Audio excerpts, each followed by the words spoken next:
Hope you guys are having an amazing rest of your weekend.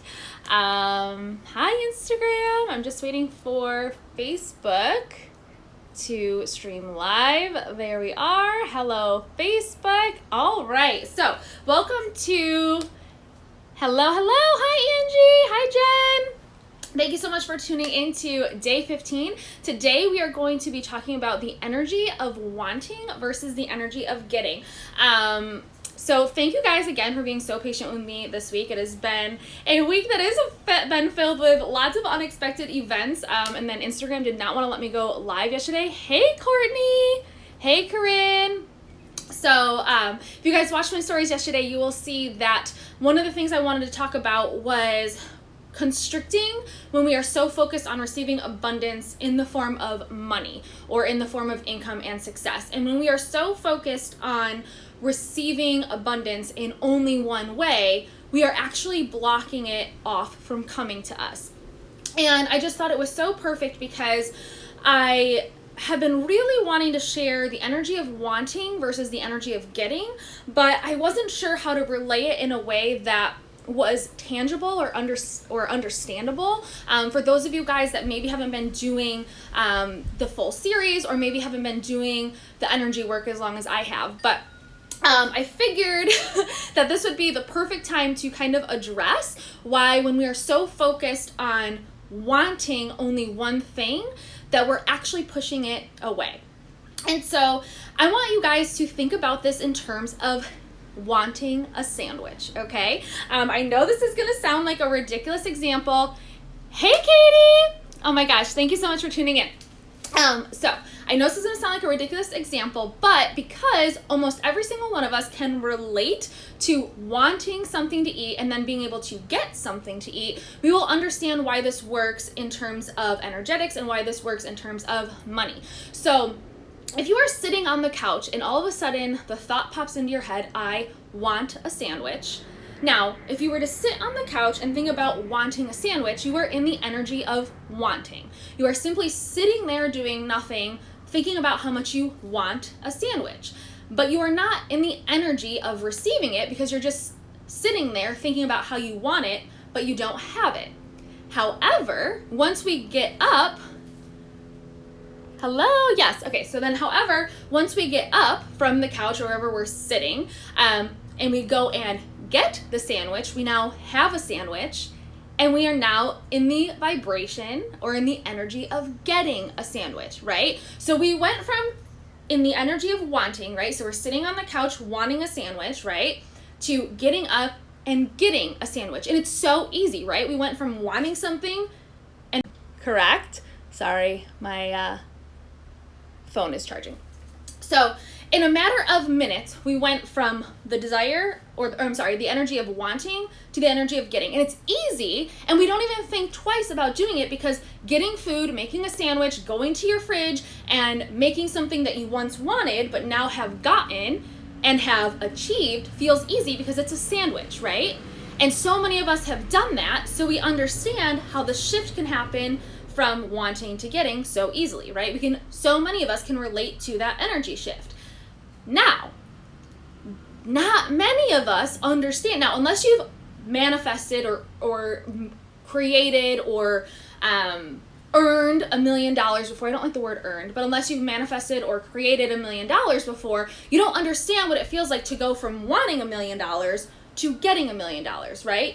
It doesn't seem as easy to our human mind to go from wanting a sandwich to getting a sandwich as it would be to go from wanting $1 million to getting $1 million because we've never experienced it before. And our mind works in ways where it understands patterns that we've done in the past, right? That's why our subconscious is so powerful, because we live based off of past patterns that have created past results, that have also created the energy of now. So to go from wanting a sandwich to getting a sandwich is really easy because it's something that we've all done before, right? So our mind, our subconscious and our conscious mind understands how to make the connection. It understands how to make the shift, right? So you don't think twice about it. But not very many of us have gone from wanting $1 million and gone from the energy of wanting $1 million to the energy of getting $1 $1 million. But the truth is, going from wanting a sandwich and getting a sandwich is just the same as wanting $1 million and getting $1 million. It's just simply shifting our energy, shifting our vibration, and living in a new state. We have to go from the energy of wanting to the energy of getting. Okay, and that doesn't mean that we simply just like get up off the couch and all of a sudden now we're in the energy of getting $1 million, right? That's going to look different for everyone, right? Not everyone's purpose, not everyone's path is the same. And so a lot of what happens is we constrict the flow of money or the flow of energy coming to us because we believe that it can only happen in one way. We believe that making a sandwich is easy, while we also believe that making $1 million is hard. But if we could train our mind to understand that making $1 million could be as easy as making a sandwich and shift from the energy of wanting to the energy of getting that quickly, we'd be able to make a new connection, okay? So, wanting to getting, it's two different vibrations, right? When we're in the energy of wanting, we are in the energy of I don't have. And when we're in the energy of I don't have, we are in the energy of lack. And what we put out is what we get back. When we are in the energy of getting, we are in the energy of I am worthy, I am actively doing something to receive. It's a completely different vibration, okay? Number 2 is that we have been raised to believe that wants are greedy, okay? So as humans, whenever we say we want something, our mind already tells us that it's a bad thing. Right? Because we have been conditioned as humans to believe that needs are necessities and we live off of needs, not off of wants. And that people who have their basic needs need to be grateful and they don't deserve anything else. And if they have anything else, then they're greedy. Now, that's not ultimately true, right? That is just a condition that society has formed based on other people's beliefs that have been passed down to you. And so your subconscious says, if it's not a need, if it's not required for me to survive, then I'm greedy. That is not written on a chalkboard in the sky somewhere. God did not write on a chalkboard in the heavens, in the universe above, that because you want a Chanel bag, you are greedy. That is not ultimately true. But we are conditioned as humans to believe that if it's not a need, and if we want it, then we're greedy. And because our subconscious is always trying to keep us safe, it'll tell us that those wants are bad. And anything that is bad, our subconscious will push away from us or will create obstacles for us to make it harder to get there. And because the term want alone is the opposite of a need, it feels like we shouldn't need it. Therefore, we push it away. Now, that's a lot, right? You can understand why maybe I was a little apprehensive to want to share this on a 21-day live series because it's a lot. This is kind of much deeper. It's not just surface level energetics. It's much deeper than that. So we have been conditioned as humans, I'm sorry, it is so hot and humid out here. We have been conditioned as humans to believe that if it's not a need, it's a want. And if it's a want, then it's greedy. And simply because a want is the opposite, or that's how our brains have been trained, right, as humans to believe, then we shouldn't need it. And if we shouldn't need it, our subconscious will create obstacles for us to achieve it. Okay, now don't worry because here is the solution. Here is the quick fix to that. There is a fix to it. Our words and our thoughts hold so much power. And I think, I was the person that used to think that people who did affirmations were like stupid and silly. I will be the first person to admit that I used to think that work was like, oh my gosh, it's so fluffy and woo-woo and stupid. But affirmations are so powerful because they rewire our brain on how to think differently. Okay, and it doesn't just happen overnight. Same thing with our words. Our words have power, right? And a lot of what I teach my clients is to shift their verbiage from saying, I want this to I desire this, or I'm calling this in. Because you can't want something that you already have. Okay? If you already have it, it's already yours, therefore you don't want it. But you can desire something that you already have. So when we switch the verbiage and we say, I desire this, it switches our mind into believing that we're already worthy of having it. And it tells our mind that it's possible and that we're celebrating already having it, even if we don't already have it. Because when we say we want it, we tell our mind that, number one, we're greedy for wanting it, and number two, we don't have it. And if we don't have it, it's a lack mentality, okay? Our minds are a very powerful thing, and we can only tap into like a very minuscule amount of what our brains and our subconscious are capable of doing. Okay, so I know this seems, like wanting and desiring, it's really one and the same. It's not, okay? It's years and years and years, and I'm talking thousands of years, not just like years that we've lived on this earth, but thousands of years of human conditioning that have told us that wants are bad. Because if we need it to survive and we have our needs, then anything more than that is greedy, okay? So we need to trick our minds into understanding that our wants are simply the same as desires, and that we can desire things that we already have, and we can also desire things that we don't physically have, but that we're calling into our space, okay? So switching the verbiage, instead of saying, I want that, turn it into something that you desire, okay? And with that being said, our desires are also things that we have on vision boards, are also things that we set out to do. They're also goals, right?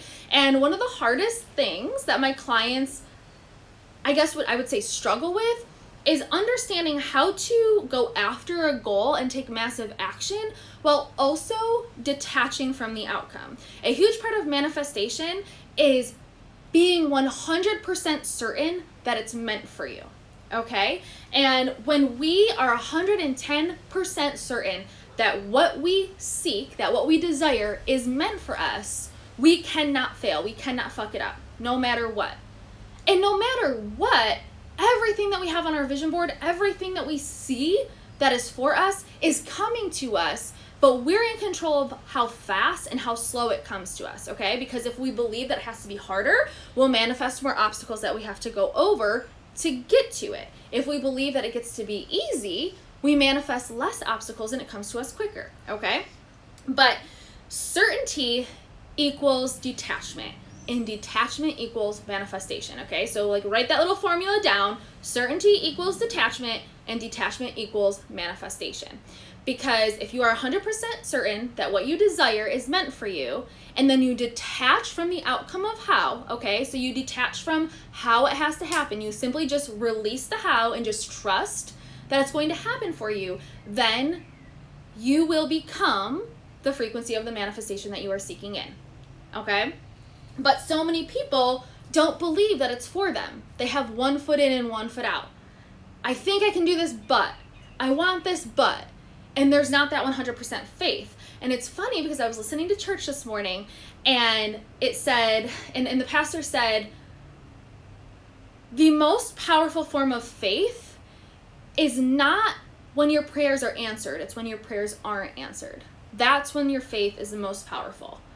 Because having faith is knowing 100% that even when you ask for something and it is not immediately received, that it's still meant for you. But so many people ask for something, they set a goal, right? And they set out to do it. They're 100% certain that it's for them. And then all of a sudden, it doesn't happen in the time frame that they expected it to happen. So then they lose faith. And then they're 1 foot in, 1 foot out. And now they're actually pushing their desires further and further and further away from them. Okay? And so to bring this all full circle, when we are so focused on receiving abundance only in the form of money, we are not detaching from the how. We are simply saying that, okay, this is what I desire, all right? This is where I am now. This is my ultimate goal, and it can only come to me in this way. It can only come to me in the form of money. But that's not ultimately true. And so when we're so focused on only doing the work because we want more money, that's not actually what the work is about. The work is actually about shifting who you are as a whole. Shifting your identity onto an entirely different frequency as a whole to get in the vibration of always receiving. And once we're in the vibration of always receiving, it doesn't matter if what we're receiving is food, love, nourishment, respect, celebration, success, gifts, right? This work is meant to shift your identity as a whole, not just to call in forms of abundance in only the form of money, because when we're focused on it only being in the form of money, we are too attached to the outcome.